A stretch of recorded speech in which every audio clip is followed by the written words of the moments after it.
talking about this a few years ago was extremely dangerous. Now that we have YouTube and more social networking devices, such as even Rupert's MySpace, this is really getting out in such a way that they can't control it. They must just be really, if you could use the expression, shitting themselves over this, because they can't control people now talking about the elephant in the room, what is so obvious to all of us. There's a feeling from that area that the states doing all of these weather modification programs might not be doing it for the benefit of the citizens of Texas and other states that they may impact as well. Well, many of the planes that we're seeing here in Abilene will actually turn whatever they're spraying on and off right before our eyes. I mean, you'll see a plane up there flying like normal, turn whatever they're spraying on and off right before our eyes. I mean, you'll see a plane up there flying like normal, and then all of a sudden it starts spraying. We've seen them fly off into the distance and then loop around and fly back again. These are not your typical planes with a preordained path destination from city to city. Someone needs to explain to me, why do they stop traveling in one particular direction and then loop around and come back again? They perform this behavior so many times that we start seeing the tic-tac-toe grids in the sky.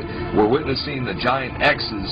And I mean, Rosalind, when you and I grew up, these contrails naturally dissipated in a few seconds or perhaps a minute max.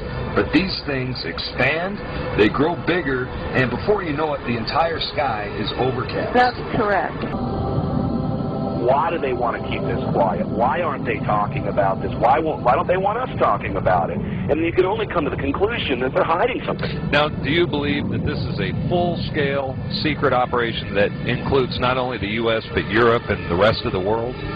Well, that's apparent because you can see the pictures from all over the world, and I get them constantly. Some areas are worse than others. The upper portion of the screen is leaving a normal contrail, and it vanishes as any trail of water vapor is expected to. But beneath it, you see an aircraft emission that is stationary, thick, continuous, and persistent. And it must eventually be concluded that it is not primarily water vapor. The environmental conditions for each trail are not exceptionally different from one another, and yet the result and impact from each trail is entirely different. HR 2977, an actual federal document, an actual federal bill admitting that they're spraying chemical and biological weapons on us through the use of something called chemical trails that they're adding to jet fuel, especially in military aircraft. I recently discovered that most of Britain was sprayed in biological weapons trials between 1940 and 1979. Are the chemtrails being sprayed over Britain at the moment a continuation of these experiments, or are they part of the New World Order's population reduction plan, as they are now being reported all over the planet? Chemtrails to wear down a person's immune system. One is leaving a big stripe, and the head is